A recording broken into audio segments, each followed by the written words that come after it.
আসসালামু আলাইকুম। মুশফিক দা ব্যাংকার চ্যানেলের পক্ষ থেকে সবাইকে শুভেচ্ছা জানাচ্ছি। আমি মুশফিক, সবাই আশা করি ভালো আছেন। আমি ভিডিওটা একটু কমই করি, সবসময় চেষ্টা করি ছোট ছোট ব্যাংকিং যে ইনফরমেশনগুলো শর্টস আকারে, যাতে আপনারা বোর ফিল না করেন, শর্টস আকারে আপনাদের সামনে তুলে ধরার জন্য। তো আজকে এটা একটু প্রসেসটা একটু ব্রিফলি বলতে হবে, এই জন্য ভিডিও করলাম। আজকের ইস্যুটা হলো প্রাইস বন্ড। ওই দিন আমি একটু শর্ট করেছিলাম, শর্টসে খুব ছোট করে প্রাইস বন্ড নিয়ে কিছু কথা বলেছিলাম। আজকে প্রাইস বন্ড নিয়ে, প্রাইস বন্ডের ওভারভিউ হলো এরকম, হ্যাঁ দেখিয়ে দিলাম। This is the prize bond. Okay, এটা বাংলাদেশ সরকারের, বাংলাদেশ ব্যাংকের মাধ্যমে প্রাইস বন্ডটা বাজারে আসে। বাংলাদেশ ব্যাংক এটা অনুমোদন করে। গভর্নমেন্টের একটি ইনভেস্টমেন্ট পলিসির মাধ্যমে প্রাইস বন্ডটা আমরা কিনি। আপনি বিভিন্ন জায়গায় ইনভেস্ট করেন, ধরেন আপনি ব্যাংকে টাকা রাখেন, এফডিআর মোডে রাখেন, আপনি ইয়াতে রাখেন, ডিপিএস মোডে টাকা রাখেন, আপনি বন্ড কিনেন, আপনি তারপরে আপনি কি করেন, কোনো জায়গায় ইনভেস্ট করেন। সব কিছু করেন কেন? রিটার্নের জন্য, মানে আপনার টাকাটাকে বাড়ানোর জন্য, রাইট?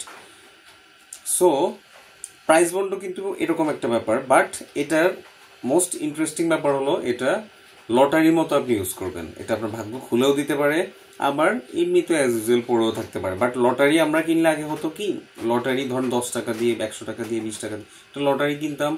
লটারি কেনার পরে ড্র হয়ে গেল, ওটার আর কোনো দাম নাই, ওটা তখন জাস্ট একটা কাগজ। কিন্তু এই প্রাইস বন্ডটা হলো আপনার টাকার মতো কাজ করবে। এটার প্রত্যেক 3 মাস পর পর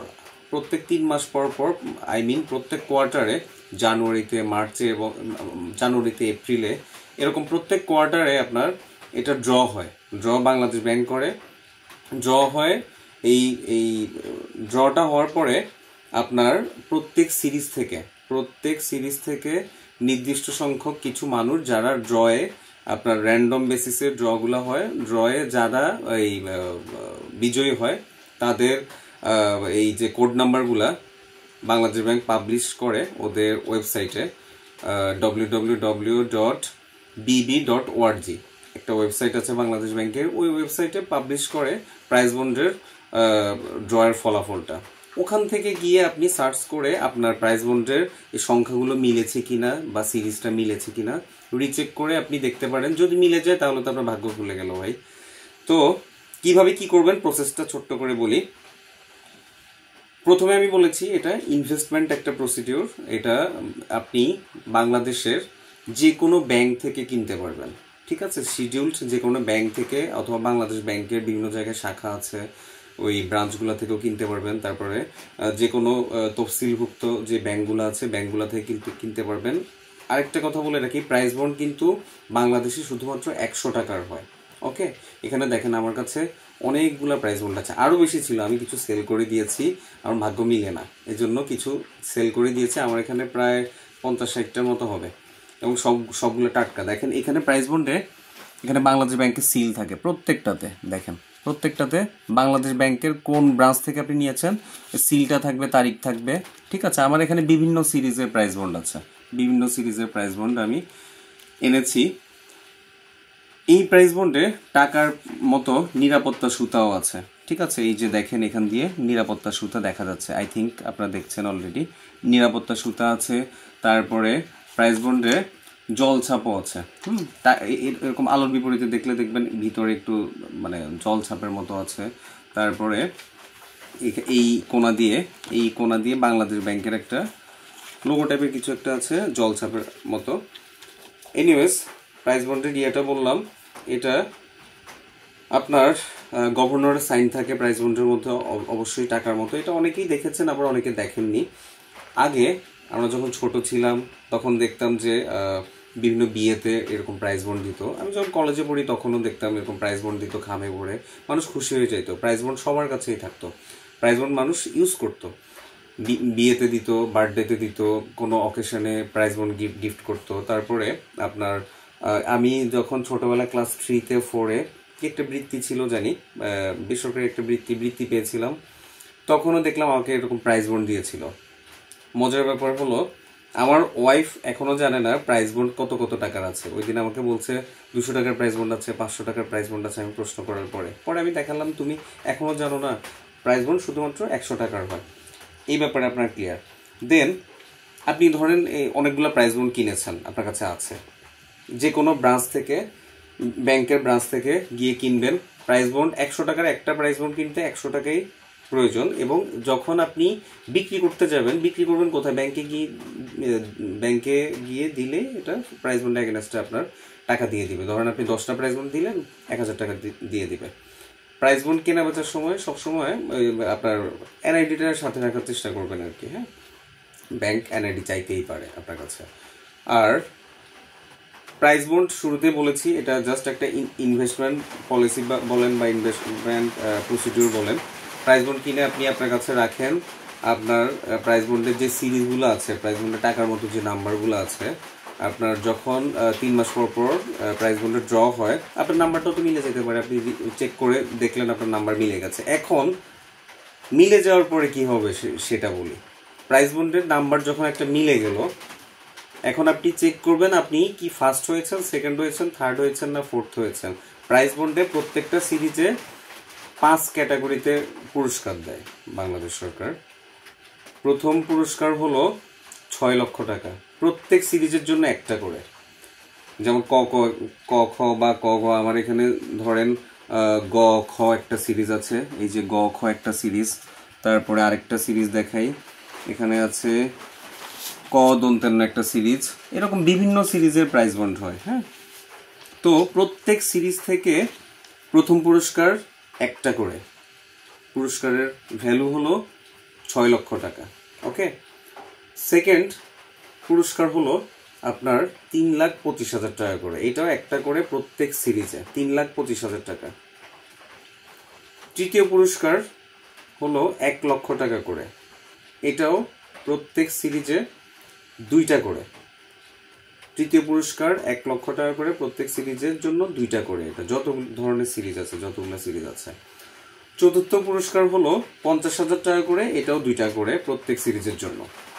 50,000 টাকা চতুর্থ পুরস্কার, প্রত্যেক সিরিজের জন্য 2টা। পঞ্চম পুরস্কার হলো 10,000 টাকা করে, প্রত্যেক সিরিজের জন্য 40টা করে। ভাই 100 টাকার প্রাইজ বন্ড দিয়ে 10,000 টাকা পাইলেও তো লাভ, তাই না? আপনার পঞ্চম পুরস্কার তাহলে কি বললাম? 10,000 টাকা করে, প্রত্যেক সিরিজের জন্য 40টা করে। বিশাল পুরস্কারের অ্যামাউন্ট গভর্নমেন্ট রেখে দিয়েছে আপনার জন্য। শুধুমাত্র আপনি প্রাইজ বন্ডটা ইউটিলাইজ করেন, ইউজ করেন, এবং 3 মাস পর পর যখন এটা ড্র হয়, ড্রটা কালেকশন করেন from website of Bangladesh bank. Collection করে ওখানে একদম বাংলাদেশ ব্যাংকের ওয়েবসাইটের মধ্যে দিয়ে দেওয়া হয় যে প্রাইজ বন্ডের ফলাফল এত তারিখের ফলাফল বা আগের ফলাফলগুলো আপনি চেক করতে পারবেন। 1 পেজের একটা মানে অফিস অর্ডার থাকে, ওটার মধ্যে প্রত্যেকটা সিরিজ নাম্বার বা সিরিয়াল নাম্বার অ্যাড করা থাকে। আপনি ওখান থেকে চেক করতে পারেন, বা সার্চ অপশন আছে ওখানে ওয়েবসাইটে, ওখান থেকে আপনি এই সার্চ করে চেক করে দেখতে পারেন। প্রাইস বন্ড আপনি ধরেন আপনার কাছে 100 পিস আছে। 100 পিস মানে কত? 100 টাকা করে 10,000 টাকা, 100টা প্রাইস বন্ড আছে। এখন আপনি বিক্রি করতে গেলেন ব্যাংকে, প্রাইস বন্ড বিক্রি করতে গেলেন, ব্যাংক কিন্তু আপনাকে ওই 100টা প্রাইস বন্ডের এগেনস্টে 10,000 টাকাই দিবে। কিন্তু মনে রাখবেন, প্রত্যেকটা ড্রয়ের 15 দিন আগে থেকে কোনো ব্যাংক প্রাইস বন্ড কিন্তু ক্রয় বিক্রয় কিছুই করতে পারে না। 15 দিন আগে থেকে এটা সেল করা বন্ধ থাকে। ঠিক আছে, ওই 15 দিনের ভিতরে, ড্রয়ের 15 দিনের ভিতরে আপনি গেলে কিন্তু ব্যাংক আপনাকে এটা পেমেন্ট করতে পারবে না। সো কিছু কাস্টমার আমাদের কাছে আছে, বুঝতে চায় বা কেন দিবেন না, তখন আমরা বুঝিয়ে বলি, মানে সুন্দর করে বুঝিয়ে বলি গাইডলাইনগুলো, তখন ওনারাও বুঝে, অনেকে জানে না ব্যাপারগুলো।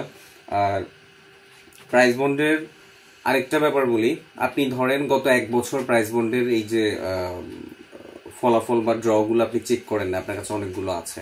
এখন আমার ভিডিওটা দেখার পরে আপনি চেক করতে বসে গেলেন, আপনার একটা মিলেও গেল। 1 বছর আগের কথা বলছি, 1 বছর আগে ড্র হয়েছে, আজকে আপনি চেক করছেন বা আগামীকালকে চেক করবেন। চেক করার পর ধরেন আপনার একটা মিলে গেল, নো ইস্যু, আপনি ক্লেম করেন। বাংলাদেশ ব্যাংকের ওয়েবসাইটে একটা ক্লেমের, প্রাইস বন্ডের ক্লেমের জন্য একটা ফর্ম আছে, ফর্মটা ডাউনলোড করেন, প্রিন্ট করেন, ফিল আপ করেন, ওই প্রাইস বন্ডটা সহ আপনি বাংলাদেশ ব্যাংকে কন্ট্যাক্ট করেন। ওকে, কন্ট্যাক্ট করলে আপনি প্রাইসটা অ্যাভেল করতে পারবেন এবং প্রাইসটা নিতে পারবেন। এখন এই ভ্যালিডিটিটা কতদিন থাকে, মানে আপনি প্রাইজ বন্ড পুরস্কার উইন করেছেন কিন্তু আপনি এটা তোলেন নাই, বলে রাখছি 2 বছর পর্যন্ত, মানে ড্র হওয়ার পর থেকে 2 বছর পর্যন্ত আপনি ক্লেম করার সুযোগ পাবেন। After 2 years it will be expired. Okay, এরপরে আপনি ক্লেম করার কোনো সুযোগই নেই।